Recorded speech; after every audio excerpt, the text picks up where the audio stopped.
بسم اللہ الرحمن الرحیم۔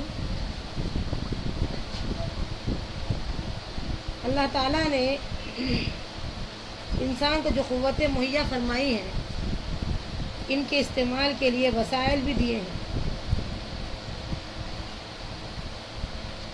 اگر زمین کا یہ انتظام ہی نہ ہوتا تو اس کی ساری صلاحیتیں بیکار رہتی، یا اس سے مراد یہ ہے کہ ماں کے پیٹ سے نکلنا آسان کر دیا، ورنہ بعد نظر ایک جیتے جاگتے انسان کا ایسے تنگ راستے سے نکلنا ناممکن نظر آتا ہے۔ یہ تفسیر میں یہ بیان کیا جا رہا ہے، یہ دو رائے بیان کی گئے۔ ایک رائے تو یہی ہے کہ اللہ نے جب قوتیں مہیا کی تو وسائل بھی مہیا کی، اگر زمین کا یہ انتظام نہ ہوتا تو ساری صلاحیتیں بیکار رہتی۔ ایسے ہی انسان کا اپنی ماں کے پیٹ سے نکلنا، اس تنگ راستے سے ایک جیتا جاگتا انسان سے نکلنا یہ ناممکن کی بات تھی، لیکن اللہ نے اس کو بھی ممکن بنا دیا۔ پہلے پیدا کرتے وقت تمہاری رائے لی گئی تھی، نہ موت کے وقت تم سے پوچھا جاتا ہے کہ تمہیں مارا جائے یا نہ۔ اسی طرح جب تم کو دوبارہ پیدا کیا جائے گا پھر بھی نہیں پوچھا جائے گا۔ یہ بھی حقیقت ہے کہ نہ ہم مرضی سے آئے ہیں نہ تو مرضی سے جائیں گے، نہ اس وقت رائے لی گئی تھی نہ اب رائے۔ اسی طریقے سے یہ بھی بات نہیں بتائی جائے گی کہ بالبعث بعد الموت، کہ موت کے بعد جو جیتنا ہے کب ہوگا۔ تو غذا کا معاملہ ہے، بتا رہے ہیں کہ اس غذا کا تو بہترین حصہ انسان کی خوراک بنا، اور جو حصہ اس کے حساب سے ناکارہ تھا وہ اس کے جو ہے مویشیوں کی خوراک بنا۔ یہ بھی بہت اہم بات ہے۔ اللہ نے کسی چیز کو بیکار ابس نہیں پیدا کیا، بلکہ جو مغز ہے وہ انسان کے لیے ہے، انسان کی خوراک بنا، اور جو بقیہ حصہ جو رہ گیا ہے وہ مویشیوں کی چوپایوں کی غذا بنا ہے۔ اسی طریقے سے چوتھا جو نمبر ہے اس میں بیان کر رہے ہیں، ہر کسی کو اپنی مصیبت پڑی ہوگی، کسی دوسرے کی طرف توجہ کرنے کی ہوش نہ ہوگی۔ پھر قریبی رشتہ داروں سے یہ بھی خطرہ ہوگا کہ ہم قریب یہ مقدمہ میں ہمارے خلاف گواہ بن کر پیش ہوں گے۔ دوسری جانب ہر مجرم یہ کوشش کرے گا کہ میں اپنے جرم کو دوسرے کے سر تھوپ کر بری ہو جاؤں۔ یہ بھی بہت اہم بات آئی، اس میں بھی دو رائے پیش کیے گئے ہیں۔ ایک یہ کہ انسان کیوں بھاگے گا، بھاگنے کی ایک وجہ یہ بتائی گئی ہے کہ یہ انسان کو خطرہ ہوگا کہ جو رشتہ دار جن سے ان کے آپسی روابط صحیح نہیں تھے وہ ہو سکتا ہے کہ ان کے خلاف میں گواہی پیش کر دیں۔ اور دوسری رائے یہ پیش کی گئی ہے کہ انسان اتنا جرم کیا اسے اعتراف ہے، اب وہ چاہتا یہ ہے کہ اپنا جرم دوسروں پر ڈال دے، اور یہ وہاں تو ناممکن بات ہے، وہ فدیے میں بھی دے کر کے اپنے آپ کو بری نہیں کر سکتا ہے، تو اپنا جرم دوسرے پہ کیسے ڈال سکتا ہے۔ حضرت ابن عباس رضی اللہ عنہ سے روایت ہے کہ رسول اللہ صلی اللہ علیہ وسلم نے فرمایا، یوم قیامت تم ننگے پاؤں اور ننگے بدن جمع کیے جاؤ گے۔ حضرت عائشہ صدیقہ رضی اللہ عنہ نے عرض کیا، تو کیا ہم میں سے ہر شخص دوسرے کا سطر دیکھے گا؟ فرمایا نہیں، اس روز ہر آدمی کو ایسی فکر ہوگی جو دوسرے کی طرف دیکھنے ہی نہ دیکھے۔ یہ بہت اہم بات ہے۔ آج بھی ہم عرفات کے میدان میں دیکھتے ہیں حاجیوں کا جو ہجوم ہوتا ہے، سب کو اپنی پڑی رہتی ہے۔ یہی انداز ہوگا قیامت کے دن، اس کو ہر ایک کو اپنی پڑی رہے گی۔ ترمذی اس کے راوی ہیں، یہ عائشہ صدیقہ رضی اللہ عنہ سے روایت کردہ حدیث ہے۔ حضرت ابن عمر رضی اللہ عنہ سے روایت ہے کہ رسول اللہ صلی اللہ علیہ وسلم نے فرمایا، جسے یہ بات خوش کرے کہ وہ یوم قیامت کو اس طرح دیکھے جیسے وہ اس کی آنکھوں کے سامنے ہے، تو اسے چاہیے کہ اذا الشمس کفرت اور اذا السماء انفطرت اور اذا السماء انشقت صورتیں پڑھیں۔ جس کسی کو جو ہے، میں تو یہ کہتی ہوں کہ ہر انسان ہر عمل سے پہلے یہ تصور لا لے ذہن میں، جس کا صحیح ایک دم خاکہ جو بیان کیا گیا ہے، نقشہ جو کھینچا گیا ہے، وہ تین صورتوں کے اندر پوری طریقے سے واضح کر دیا گیا ہے۔ اللہ سے دعا کریں کہ ہم کوئی عمل کرنے سے پہلے ان چیزوں کا تصور نہ کریں۔ ان قیامت کے دن جواب دہی ہے، جس طریقے سے اللہ نے نقشہ کھینچا ہے وہ دن بڑا ہولناک ہوگا ہمارے لیے، اس دن جواب دہی ہوگی۔ یہ انداز سے انسان اپنا عمل شروع کر دے تو پھر انشاءاللہ کوئی معاملہ ایسا نہیں ہے جو ہے اس کی رضا سے ہٹ کر ہو۔ یہ بہت اہم بات ہے، یہ بھی ترمذی کی حدیث ہے۔ شمس، یہ سورج کی جو ہے ان لوگوں سے بحث ہے جو اس تعلق سے جاننا چاہتے ہیں۔ یہاں یہ بات میں سمجھتی ہوں ضروری ہے کہ سورج کی جو تپش ہے، گرمی ہے، وہ اتنی دور ہونے کے باوجود بھی سمجھیے کہ وہ ایسا معلوم ہوتا ہے کہ سروں پر ہے۔ وہ دن جب قیامت کا ہوگا جس میں حدیث میں الفاظ آئے ہیں لا ظل الا ظل واحد، ایک ہی سایہ دار مقام مخصوص لوگوں کے لیے ہوگا جو بہترین اعمال کرتے ہیں اور ان کا ہر عمل اللہ کی رضا حاصل کرنے والا ہوتا ہے۔ تو یہ جو عمل کریں گے انشاءاللہ وہ عرش کے سائے میں رہیں گے۔ بقیہ لوگ رہیں گے جن کے اعمال درست نہیں رہیں گے تو ان الشمس تبعد من الارض اکثر من 90 ملیون من الامیال، یہ آج جو سورج ہیں وہ یعنی کئی بلین دور ہے زمین سے، لیکن اس کی جو تپش کا معاملہ ہے وہ تو بہت ہی قابل بیان ہے۔ تو کل کا جو سورج آئے گا وہ جو ہے بالکل سروں کے اوپر رہے گا، تو یہ جو سروں پر سورج ہو جائے گا تو اس کی کیا ہوگا معاملہ، کیسے جو ہے انسان برداشت کرے گا۔ تو فرما رہے ہیں کہ جو پسینہ ہوگا علی قدر اعمالہم، اپنے اعمال کے بقدر ہوگا۔ کوئی جو ہے ٹخنوں پر، کوئی ٹخنوں سے اوپر، کوئی جو ہے کندھوں تک، کندھوں سے اوپر تک، سر سے اوپر تک ڈوبا ہوا رہے گا پسینے میں۔ تو جیسے جیسے اس کے اعمال رہیں گے وہ اعمال کے تحت وہ پسینہ دیا جائے گا، پسینے میں ڈوب جائے گا۔ اس سے اندازہ کیجئے کہ آج ضرورت اس بات کی ہے کہ ہم نیکیوں سے زیادہ اہمیت دیں برائیوں کو چھوڑنے میں، اگرچہ کہ نیکی بھی ضروری ہے، ہر آن نیکیوں میں اضافہ کرنا چاہیے، لیکن سب سے بڑی بھاری بات یہ ہے کہ بدیوں کی طرف جو ہم بدی کر چکے ہیں، برائی کر چکے ہیں، اس پر ہماری گہری نظر ہو اور پھر ہم اس کو دور کرنے کے لیے کچھ نہ کچھ اپنے اوپر جرمانہ یا فائن عائد کریں اور اپنے سمجھیے کہ دولت سے کفارہ جو ہے دے دیں، یا اس قسم کا کوئی ایسا عمل پیش کریں جس سے جو ہے انشاءاللہ ہمارے گناہوں کا کفارہ ہو سکے۔ تو یہ چیزیں ہیں، آج ضرورت اس بات کی ہے کہ ہم اپنے اعمال کا جو ہے جائزہ لیں اور جو گزشتہ ہم سے گناہ ہو چکے ہیں اسے کفارے کے لیے آج ہم جٹ جائیں، اور پھر انشاءاللہ رات کی تنہائی میں ہم جب گناہوں کی معافی مانگیں گے اور نیک اعمال انشاءاللہ ہم سے ہوں گے صادر، تو اس کا اثر ہم انشاءاللہ اپنی موت سے پہلے ہی دیکھ لیں گے۔ اور حدیثوں میں آتا ہے، بلکہ رسول اللہ صلی اللہ علیہ وسلم کی ایک حدیث ہے کہ جتنی جو ہے یعنی انسان چاہتا ہے کہ اپنی دولت پوری خرچ کرے اللہ کے جو ہے راہ میں، اتنی زیادہ دولت خرچ کرے اللہ کی راہ میں کہ وہ صدقہ بن جائے، تو اس کے بارے میں آتا ہے کہ اگر کسی کے پاس دولت نہ ہو اب وہ کیسے جو ہے صدقہ دے سکتا ہے، تو وہ کیا کرے۔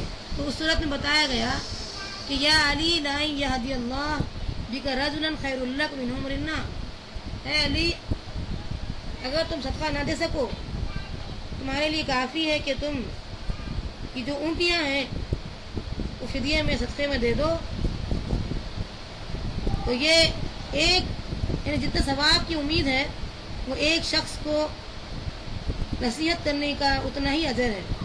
ایک آدمی کو آپ کے ذریعے سے نصیحت ہو جائے، آپ کے سنانے سے اس کی اصلاح ہو جائے، یہ زیادہ بہتر ہے اس سے کہ آپ صدقہ دیں۔ صدقہ خیرات اپنی جگہ درست ہے، اس کے اپنے جگہ اجر ہے، لیکن کسی انسان کی اصلاح کرنے میں زیادہ وقت لگانا چاہیے اگر ہمارے پاس موجود نہیں۔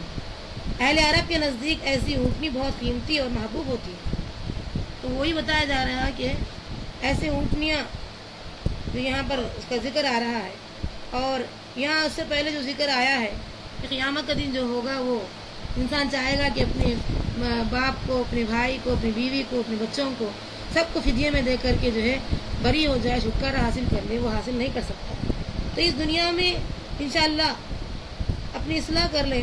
اور حدیث میں آتا ہے انسان اپنے دنیا کی مسائل کو آسان کرنا چاہتا ہے، اس کا حل ڈھونڈنا چاہتا ہے. تو قرآن کی جو آیت ہے وہی بیان کر رہی ہے کہ حتیٰ یغیر ما بانفسہم ان اللہ لا یغیر ما بقوم، بے شک اللہ اس قوم کی حالت نہیں بدلتا. حتیٰ یغیر ما بانفسہم، جب تک کہ وہ اپنے آپ کو چینج نہ کرے، اپنے آپ کو بدلے نہیں. تو یہ آیت ہمیں بار بار اس بات کی طرف توجہ دلا رہی ہے کہ اس دنیا کے اندر بدلنا ہوگا، اس دنیا میں ہمارے اعمال کا جائزہ لینا ہوگا اور مسلسل اپنے آپ کو چیک کرنا ہوگا، بدلنا ہوگا. یہ تو ایک پہلو ہے اصلاح کا.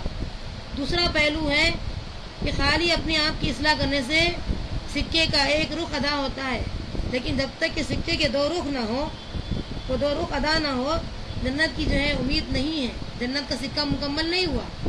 تو دوسرا رخ ہے مصلح بننا. جیسا کہ حدیث میں آتا ہے، نبی اکرم صلی اللہ علیہ وسلم فرماتے ہیں اللہ کہتا ہے جبرائیل جاؤ اس بستی کو الٹ دو، کیونکہ وہاں میرا پیغام پہنچانے والا اور برائیوں سے روکنے والا نہیں ہے. جبرائیل السلام کہتے ہیں کہ اللہ تیرا ایک بندہ ہے جو پلک جھپکنے کی دیر بھی تیری برائی نہیں کرتا ہے. اللہ کہتا ہے علیہ و علیہا، پہلے اس پر عذاب لاؤ پھر اس کے بستی والوں پر عذاب لاؤ، کیونکہ وہ صرف نیک بنتا ہے، نیکی کو نہیں پھیلاتا ہے، برائی کو نہیں روکتا ہے. تو ہر انسان کے لیے ضروری ہے کہ میں پہلے نیک بن جاؤں پھر نیکی کا حکم دوں. یہ ممکن ہی نہیں ہے. کب اس کا موت کا وقت آنے والا ہے، کیا ہونے والا ہے. لہذا نیکی پھیلاتے رہیں گے تو خود میں یہ بات کی جو ہے یہ شعور پیدا ہوگا کہ میں دوسروں کو جنت کی طرف راستہ دکھا رہی ہوں لیکن خود میں جہنم کی طرف جا رہی ہوں، یہ کیسے ممکن ہے.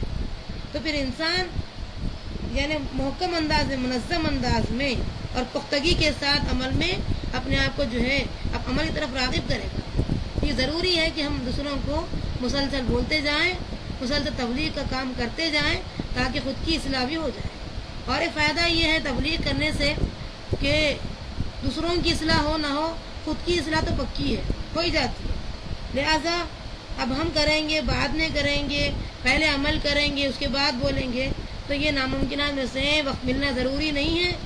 کتنا وقت ہے، کیا ہے، یہ سب چیزوں کا جائزہ ہم نہیں لے سکتے. لہٰذا جو وقت ملا ہے اس کو جو بلغوا انی ولو آیا، ایک موقع مل رہا ہے ایک بات پہنچانے کا، فوراً پہنچا دینا چاہیے. صالح بھی بننا ہے، ساتھ ساتھ مصلح بھی بننا ہے، ایمان بھی لانا ہے، ساتھ ساتھ عمل بھی کرنا ہے.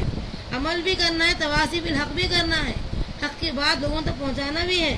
ایسا نہیں ہے کہ جو ہے جیسے ایک ڈاکٹر یہ کہے کہ میں جانتا ہوں اس کے اندر جو یہ مرض ہے لیکن میں یہ نہیں چاہتا ہوں کہ اس کی مرض کے بارے میں اس کو بولوں، تو یہ بیوقوفی ہے، اس کے پاس کون جائے گا. تو اس طریقے سے اگر انسان جانتا ہے کہ قرآن حدیث میں یہ برائی ہے اور وہ نہیں بولنا چاہتا ہے تو پھر جو ہے یہ اپنی آخرت تباہ کر رہا ہے، برباد کر رہا ہے. اور یہاں یہ بیان کیا جا رہا ہے کہ پانی جو ہے ہائیڈروجن اور آکسیجن سے مرکب ہے. قیامت کے روز کے رونما ہونے والی تبدیلیوں کے نتیجے میں اگر یہ علیحدہ ہو جائیں تو انہیں آگ لگ سکتی ہے. مطلب یہ ہے کہ اس کے تناسب میں ہائیڈروجن اور آکسیجن کے تناسب میں اونچ نیچ ہو جائے تو پھر وہ پانی جا کر آگ بن جائے گا. یاد رہے کہ ہائیڈروجن ایسی گیس ہے جو سب سے زیادہ تیز حرارت رکھنے والا ایندھن ہے. لہذا یہاں جو بتایا جا رہا ہے وَإِذَا الْبِحَارُ سُجِّرَتْ، یہ سمندر جو ہے بھڑکائے جائیں گے. تو اس زمانے میں صحابہ کو سمجھنا بڑا مشکل کام تھا کہ سمندر میں تو پانی ہوتا ہے، کیسے بھڑکایا جائے گا.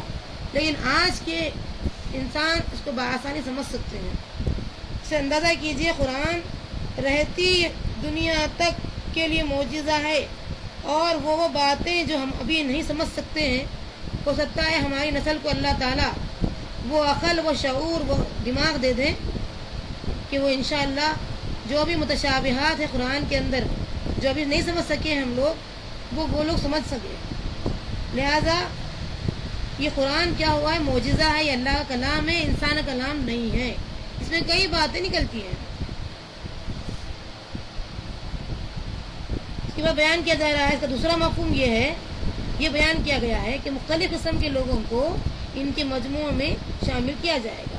وَإِذَا النُّفُوسُ زُوِّجَتْ جو معنی ہے جو ہے جسموں سے روحیں جوڑ دی جائے گی۔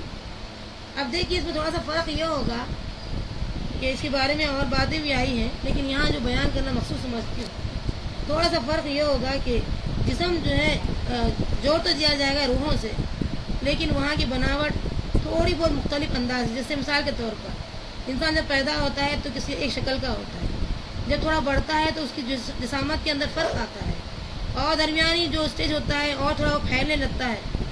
اس طریقے سے بڑھاپے میں اس کی کیفیت کچھ اور ہوتی ہے۔ تو یہ درجہ بدرجہ جو ہے اس کے اندر تبدیلیاں جس طریقے سے آتی ہے، بس اسی قسم کی تبدیلی رہیں گی قیامت کے دن جب وہ اٹھے گا۔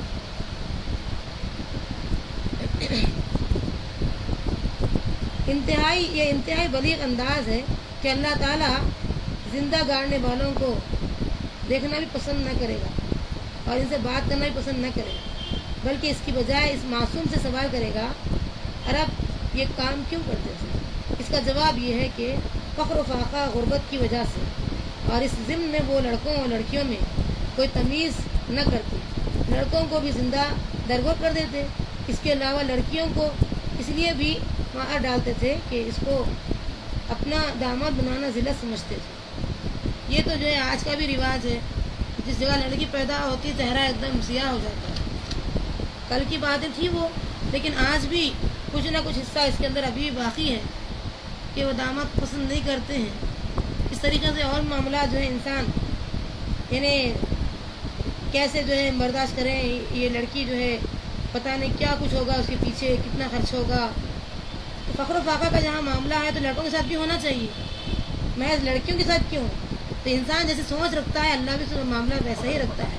بخاری کی حدیث ہے، رسول اکرم صلی اللہ علیہ وسلم فرماتے ہیں کہ انسان کے خیالات کے ساتھ اللہ تعالیٰ معاملات کرتا ہے، انسان جیسے خیالات کرے گا معاملات بھی ویسے ہی ہوں گے۔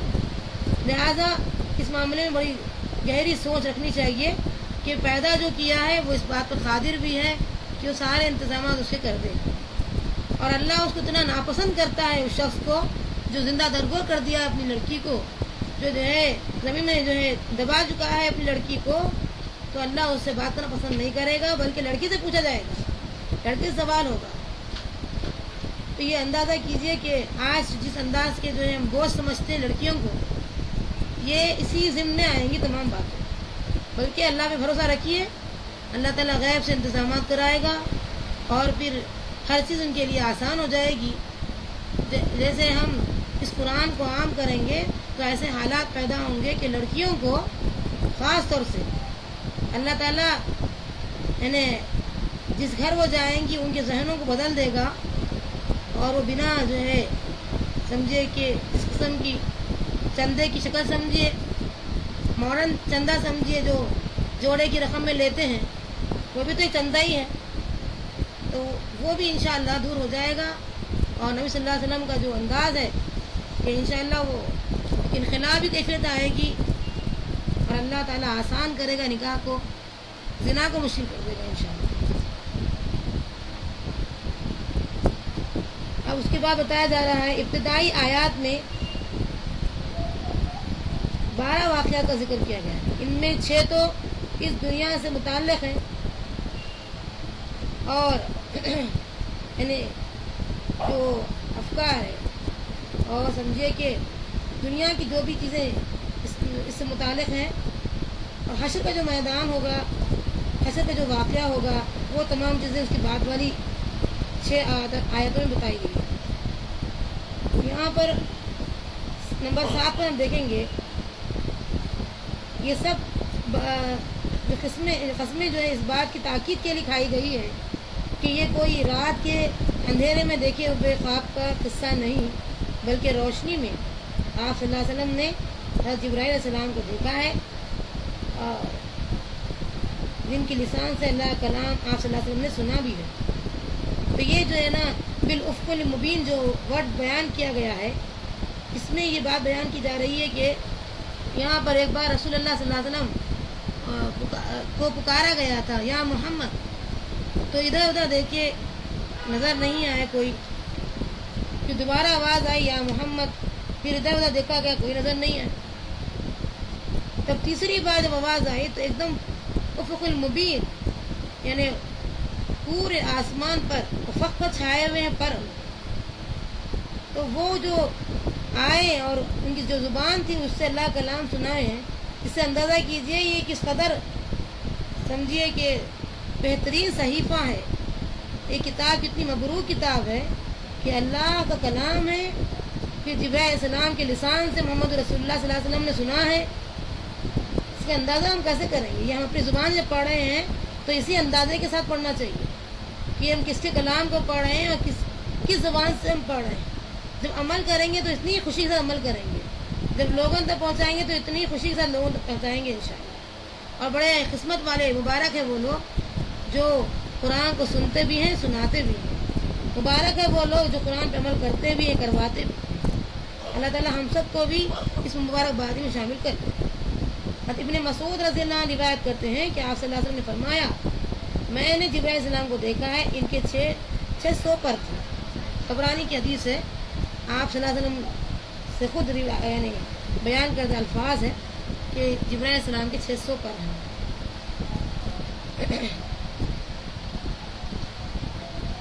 اب یہ بتا رہے ہیں کہ نہ یہ خبریں پہنچانے کے سلسلے میں کسی اجرت کی لالچ رکھتے ہیں اور نہ ہی اس دین سے کچھ چھپانے کی کوشش کرتے ہیں. اب آپ دیکھیں محمد صلی اللہ علیہ وسلم کا معاملہ جو ہے وہ جوں کا توں ہے، من و عن. جو خبریں اللہ کے رسول کی طرف بھیجی جاتی ہیں اس میں جو ہے نہ تو آپ صلی اللہ علیہ وسلم اجرت کی لالچ رکھتے ہیں کہ مجھے کچھ پیسہ مل جائے، معاوضہ مل جائے، ایسی بھی کوئی لالچ نہیں ہے. انسان کو سوچنا چاہیے کہ اس کو جو ہے جہنم سے بچانے کے لیے کتنی قربانیاں محمد رسول اللہ صلی اللہ علیہ وسلم دی ہیں. روئے زمین پر اتنی تکلیف اس طریقے سے نبی صلی اللہ علیہ وسلم کو پہنچائی گئی، کبھی کسی کو نہیں پہنچائی گئی. اس قدر آپ پر اذیتیں اور آپ کے دماغ پر اس قدر بوجھ تھا کہ اس کا کوئی اندازہ نہیں کر سکتا ہے. یہ تکلیف صرف ہماری خاطر اٹھائی گئی ہے، یہ تکلیفیں ہماری خاطر جو ہے برداشت کی گئی ہیں. اور پھر بلا کسی جو ہے اجرت کے، اجرت تو دور کی بات، لالچ بھی نہیں ہے، اجرت کی طرف دماغ بھی نہیں ہے، نہ کوئی سوچ تصور ہے. اور دوسری چیز کیا ہے، اور نہ ہی اس دین سے کچھ چھپانے کی کوشش کرتے ہیں. مین و عن سنا دیتے ہیں، نہ کوئی اپنی طرف سے اضافہ کرتے ہیں نہ کمی کرتے ہیں. اس سے اندازہ کیجیے ہمارے اندر بھی یہ چیزیں آنی چاہیے. جب پیغمبر کا یہ حال ہے کہ کوئی چیز اپنی طرف سے بیان نہیں کرتے، وما ينطق عن الهوى، محمد صلی اللہ علیہ وسلم کوئی بات اپنے جی سے نہیں بولتے. ان هو الا وحی یوحی، سورہ نجم آیت نمبر 3 سے یہ بات بیان کی گئی ہے کہ یہ صرف جو ہے جو وحی کا نزول ہوتا ہے اور جو باتیں اللہ نے بیان کی وحی کے ذریعے سے اسی حد تک بات کرتے ہیں. تو اب جتنی تفسیر ہم بیان کر رہے ہیں وہ اپنی طرف سے نہ کریں، بلکہ جتنی باتیں اس کے اندر بیان کی جا رہی ہے اور احادیث سے جتنی باتیں واضح ہو رہی ہے اتنا ہی بیان کرنا چاہیے، ورنہ پھر ہم گناہ کے مستحق بنیں گے اور ہمیں سے جو ہے آگ سلوائی جائے گی. تفسیر کے معاملے میں بہت احتیاط کی ضرورت ہے. یہ قرآن ہدایت کی راہ تو دکھلاتا ہے، مگر اسے جو دیکھنا چاہے، مگر جو آنکھ بند کر لے، قرآن اس کے لیے زبردستی نہیں کر سکتا. سب سے اہم بات تو یہی ہے کہ ایک ہوتی ہے پیشانی کی آنکھیں اور دوسرے ہیں دل کی آنکھیں. اگر انسان سننا ہی بند کر دے، دیکھنا ہی بند کر دے، قرآن کو نہ دیکھ رہا ہے نہ سننے کی کوشش کر رہا ہے، تو مین گیٹ جب بند ہے تو اندر کہاں سے اترے گا قرآن؟ لہٰذا اس کو جو ہے سوچنا چاہیے، سمجھنا چاہیے کہ قرآن یہ تو بہترین کتاب ہے، اللہ کی نازل کردہ کتاب ہے، اور جبرائیل علیہ السلام کے لسان سے نبی صلی اللہ علیہ وسلم نے سنا ہے اور نبی صلی اللہ علیہ وسلم کی زبان سے ہم سنیں اور ہم تک بات پہنچی ہے. مین و عن کوئی کمی بیشی سے نہ زیر و زبر فرق ہے. تو وہ کتاب کو سننے جو ہدایت کی راہ دکھاتی ہے، اگر انسان اسے آنکھ چرا لے، جیسے جو کہتے ہیں نا، اصل انسان آنکھ کیوں چراتا ہے؟ اسے اپنے نفس پر جو گراں چیزیں ہیں، ناگوار چیزیں ہیں، اسے اچھی نہیں لگتی ہے، وہ نہیں چاہتا ہے کہ نفس کے خلاف چلے. تو وہ جو ہے جس طریقے سے کبوتر یا بلی جو بھی، بہرحال جب بلی دودھ پیتی ہے تو آنکھ بند کر کے پیتی ہے، وہ سمجھتی ہے سامنے کوئی نہیں دیکھ رہا ہے. اسی طریقے سے انسان بھی دنیا میں جب عمل کرتا ہے تو آخرت سے آنکھ بند کر لیتا ہے اور سمجھتا ہے کہ کوئی نہیں دیکھ رہا ہے، رب بھی نہیں دیکھ رہا ہے. پھر زیادہ اس کو خوف دلایا جاتا ہے تو وہ سمجھتا ہے اللہ نقطہ نواز ہے، غفور الرحیم میں تکیہ لگا کے سو جاتا ہے۔ اس طریقے کے معاملات جب ہوتے ہیں ان کے لیے بات بیان کی جا رہی ہے کہ یہ لوگ اصل میں حقیقت سے آنکھ بند کر لینا چاہتے ہیں، یہ عمل کرنا نہیں چاہتے ہیں، اور کچھ لوگ عمل بھی کرتے ہیں تو جو سمجھیے کہ نفس پر نہ گرا نہ گزرے، ناگوار نہ گزرے، اس پر عمل کرتے ہیں، اور جو نفس پر گرا گزرتی ہے، ناگوار گزرتی ہے، اس پر عمل کرنا پسند نہیں کرتے۔ ایسے لوگوں کا معاملہ بھی وہی ہوگا۔ 50% اگر جو ہے کامیاب ہے تو آراف میں رہیں گے۔ آراف کے معنی کیا ہے؟ نہ جنت کے، نہ جہنم کے، بیچ ادھر لٹکتے رہیں گے۔ یہ بھی کون سی جو ہے کامیابی کی دولت ہے جو انسان کرے، بلکہ انسان ادخلوا فی السلم کافہ، مکمل طریقے سے اسلام میں داخل ہو جائیں، کوشش کریں، دعا کریں کہ اللہ میں فرمان برداری اختیار کر لوں مکمل طریقے سے، ہر وہ حکم مانوں جو میرے نفس کو گرا گزرے، جو نہ گزرے۔ یہ بھی جو ہے جیسا کہ آپ کو معلوم ہے عرب میں الحمدللہ بت پرستی وغیرہ تو نہیں ہے، لیکن ایک شرک ہے وہاں پر بھی ابھی بھی، کہ وہاں ہوا پرستی ہے۔ افرائیت من اتخذ الہہ ہوا، محمد صلی اللہ علیہ وسلم آپ نے نہیں دیکھا کہ وہ جو ہے خواہشات نفس کی یعنی پرستش کرتے ہیں۔ ہوا کہتے ہیں خواہشات نفس، وہاں وہ آج بھی ہے۔ خواہشات یا ہوا، اس کی پرستش کرنا یہ ہوا پرستی کہلاتی ہے۔ شرک اس کا بھی نام ہے۔ شرک یہ نہیں ہے کہ خالی جو ہے بت پرستی نہ کرے، پیر پرستی نہ کرے، علم پرستی نہ کرے، خبر پرستی نہ کرے، بلکہ یہ بھی تو جو ہے شرک میں آتا ہے۔ کیوں؟ اللہ نے کیا فرمایا؟ افرائیتا، کیا محمد صلی اللہ علیہ وسلم آپ دیکھا ہے؟ من اتخذ، جس نے پکڑ لیا ہے، بنا لیا، الہہ، معبود بنایا، کس چیز کو؟ ہوا پرستی کی ہے، خواہشات کو خدا بنا لیا ہے، الہ بنا لیا ہے۔ تو اللہ کہہ رہا ہے یہ ہماری کوئی اپنی زبان سے جملے نہیں ہیں۔ تو اس طریقے سے ہر چیز پر غور کرنا ہوگا کہ ہم کس قدر اپنے عقیدے میں مضبوط ہیں، ہماری توحید مضبوط ہے، کیونکہ توحید کی بنیاد پر ہی جو ہے انشاءاللہ جنتی کی گارنٹی ہے۔ موحد نہ ہو بندہ اور کئی بڑے بڑے عمل کر لے، لیکن چونکہ اس کے عقیدے میں بگاڑ ہے لہٰذا وہ جنت کی امید نہیں کر سکتا ہے۔ آپ کو معلوم ہے رفاع عام کے کام سب سے زیادہ اس دور میں، یہ جو گزشتہ دور گزر گیا اس میں سب سے زیادہ رفاعی کام جو کی ہیں وہ مدر ٹریسا ہیں، لیکن باوجود اس کام کے، اتنی قربانیوں کے، وہ ایمان نہیں لائی۔ تو اس کا جو ہے معاملہ کیسے ہوگا؟ عقیدہ ضروری ہے۔ شرک کے ساتھ بڑی سی بڑی نیکی قبول نہیں کی جاتی، شرک میں یہ چیزیں بھی شامل ہیں۔ لہذا ہم کو سوچنا چاہیے کہ ہم کہاں کہاں شرک کے کوئی سمجھیے کہ کسی گڑھے میں تو داخل نہیں ہو گئے ہیں۔ شرک کی تعریف میں آتا ہے اندھیری رات کے کالے پتھر پر، کالی رات میں کالے پتھر پر کالی چونٹی گزرتی ہے، اس کا نام ہے شرک۔ یعنی کسی گوشے کے اندر رات کی تنہائی اس طریقے سے کالی چونٹی کالے پتھر پر کالی رات پہ کہاں سے نظر آئی؟ شرک کا معاملہ بھی ایسی ہوتا ہے، کسی کونے گوشے کے اندر بھی شرک آ جائے، ہوا پرستی، پیر پرستی، علم پرستی، مرشد پرستی، یہ پرستی سے آ جاتی ہے تو اس بگاڑ کی وجہ سے بڑی سی بڑی نیکی زیرو بن جاتی ہے۔ زیرو کے ساتھ بڑی سی بڑی رقم کو ملٹیپلائی کریں گے تو وہ زیرو ہی مانی جاتی ہے۔ اس طریقے سے شرک کا معاملہ بڑا اہم ہوتا ہے۔ تو یہ جو آنکھیں بند کر لیے ہمیں آنکھیں کھولنے کی ضرورت ہے، اور اللہ تعالیٰ جب تک کہ ہم خود نہ بدلیں اللہ نہیں بدلاتا، حتیٰ یغیر ما بانفسہم، جب تک کہ تم اپنے آپ کو نہ بدلیں گے اللہ تمہارے حالات کو نہیں بدلے گا۔ تمہارے اندر ہدایت کی جو ہے زبردستی یہ سامان مہیا نہیں کرتا۔ ہدایت اس کو ملیں گی جو طالب ہدایت ہو، ہدایت کو مانگتا ہو۔ کنواں زبردستی پیاسے کے پاس نہیں آتا ہے، پیاسا کنویں کے پاس جائے، جہاں ہدایت ملتی ہے انسان وہاں جائے۔ وہ ہدایت قرآن مجید کے اندر ہے۔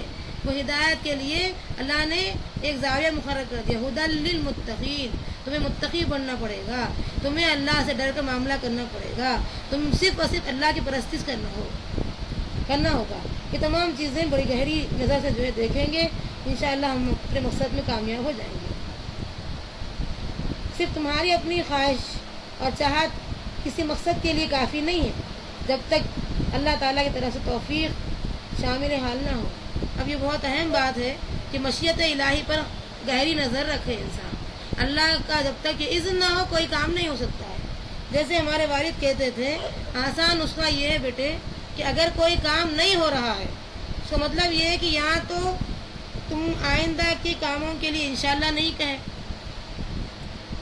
اسی لیے نہیں ہوا ہے، یا پھر دوسری بات یہ ہو سکتی ہے کہ یہ تمہارے لیے خیر تھا ہوگا، اگر انشاءاللہ کرنے کے باوجود بھی کام نہیں ہو رہا ہے تو خیر تھا ہوگا، اگر نہیں ہو رہا ہے تو تم کہو گڈ، گڈ نہیں ویری گڈ، اگر ہو رہا ہے تو گڈ کہو، مطلب یہ ہے کہ نہیں ہونے میں میرے فائدے ہیں، مجھے کیا پتا ہے کہ نہیں ہونے میں میرے فائدے ہیں یا نہیں ہیں۔ آسان تحب الشیء فہو شر لکم، کسی چیز کو تم پسند کرتے ہو حالانکہ وہ تمہارے حق میں بڑی نقصان دہ ہوتی ہے، آسان تکرہوا شیئا، اور کسی چیز کو تم ناپسند کرتے ہو فہو خیر لکم، وہ تمہارے حق میں بہت بہتر ہوتی ہے۔ تو ہم یہ نہیں سوچنا چاہیے کہ میرے حق میں کیا چیز بہتر ہے کیا نہیں، اور اللہ کی مشیت کو ہم ساتھ میں رکھیں گے، اس کی چاہت کو بھی ہم اپنے ساتھ میں رکھیں گے کہ اگر اللہ چاہ لے اس کام کو ضرور وہ کام ہو جائے گا۔ تو ہر کام سے پہلے انشاءاللہ کہنا چاہیے، کیونکہ قرآن مجید میں 2 جگہ یہ باتیں آئی ہیں کہ انشاءاللہ کی بنیاد پر ہی کام ہوگا ورنہ نہیں ہوگا، وہی بھی رک گئی ہے انشاءاللہ نہ کہنے کی وجہ سے۔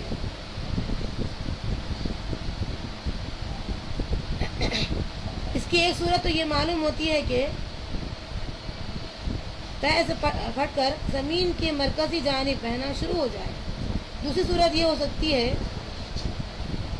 کہ سمندر ابل پڑے۔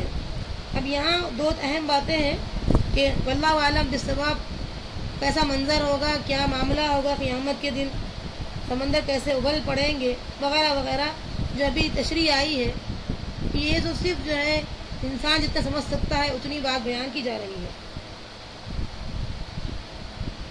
اور اس میں مردے زندہ کر کے نکالے جائیں گے۔ جیسے بعد الموت کا ذکر آیا ہے تو انسان یقین نہیں کرتا اسی چیز کو کہ ہم مٹی میں ملا دیے جائیں گے، راکھ ہماری، اور پھر جو حساب کتاب وغیرہ نہیں ہوگا۔ جو ہستی ایک خطرے بون سے، گندے بون سے، جس کا ذکر کرنا بھی انسان ناپسند کرتا ہے، اس خطرے سے اللہ نے ایک انسان کو کھڑا کر دیا، یہ کافی نہیں ہے کہ وہی راکھ بن جائے یا پانی میں ملا دی جائے، اس سے اللہ دوبارہ قادر نہیں ہے پیدا کرنے پر، یہ سوچنے والی بات ہے۔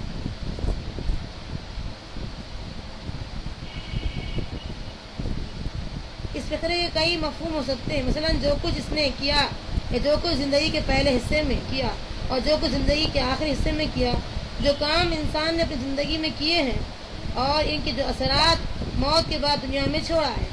یہاں 2 باتیں اہم بیان کی گئی ہیں کہ انسان جو بھی عمل کرتا ہے دوسروں کے لیے نمونہ بھی ہو سکتا ہے، اگر اچھا عمل کرے تو بہترین نمونہ پیش کیا ہے، اسی جزا بھی انشاءاللہ انسان حاصل کرے گا، اگر برا عمل کرتا ہے تو اس کی جو ہے بری، یعنی مما خطیئتہ، یعنی سورہ بقرہ میں بیان کیا گیا ہے کہ انسان جب برائی چھوڑ جاتا ہے اور اس کو کئی لوگ اپناتے ہیں تو اس کا بھی جو ہے وہ اس کی سزا پاتے ہیں، اس کی سزا کبھی نہیں ہوگی، اور جو آغاز کیا ہے اس کو سزا بھی دی جائے گی۔ تو اسی طریقے سے جزا کا معاملہ بھی ہوتا ہے۔ بہرحال انسان سوچے کہ اس دنیا میں کس قسم کی اولاد کو چھوڑ کر جا رہے ہیں، کیا کام کر کے جا رہے ہیں، کیا چیز ہم پیچھے اور آگے، یعنی آگے کیا بھیجے ہیں، پیچھے کیا چھوڑ کر جا رہے ہیں۔ آج ہم انشاءاللہ اسی پہ بات کو ختم کریں گے کہ بہت اہم یہ محاسب نفس کا معاملہ ہے۔ جب تک کہ ہم رات کی تنہائی میں اپنے گزشتہ گناہوں پر نظر نہیں رکھیں گے، گناہوں کو دھوئیں گے نہیں، یاد کر کے اس کی جو ہے ازالے کے لیے، کفارے کے لیے کوشش نہیں کریں گے، خدا نہ خواستہ یہ ہمارے لیے بہت سمجھیے کہ برا وقت ہوگا جس کو ہم فیس نہیں کر سکیں گے۔ اسی لیے آج موقع ہے کہ رات کی تنہائی میں ہم تھوڑی دیر اپنے لیے محاسب نفس کے لیے وقت نکالیں، نفس کا حساب کریں، جائزہ لیں، اپنے گریباں میں جھانک کر دیکھیں کہ کس کس مقام پر میری جو ہے اصلاح کی ضرورت ہے۔ یہ بھی ضروری ہے، اور دوسروں کی اصلاح کے لیے بھی بہتر سے بہتر طریقہ کار کو ہم اختیار کریں گے، بہتر سے بہتر جو ہے انشاءاللہ پلاننگ کریں گے، تو امید ہے کہ اللہ کی ذات سے اللہ ہم سے راضی ہو جائے۔ یہ بہت اہم باتیں ہیں، تو انشاءاللہ ہم دھیرے کل بھی آپ کو اس تعلق سے مزید بیان کریں گے، اور چاہیں گے کہ اللہ تعالیٰ ہمیں آگے جو بھیج رہے ہیں، پیچھے جو چھوڑ کر جا رہے ہیں، بہترین سامان عطا فرما، ایسی اولاد کہ جس کی اصلاح خود اللہ لے لے ذمے، اور ہم جب چھوڑ کر جا رہے ہیں تو ہمارا ماحول ہم ایسے پیدا کریں کہ انشاءاللہ اس ماحول کی وجہ سے وہ قرآنی ماحول اور نسلوں تک منتقل کر سکے، قیامت تک کی نسلوں میں جو ہے اس کا رواج ہو سکے۔ اللہ آپ کو ہمیں بہترین عمل کی توفیق عطا فرمائے۔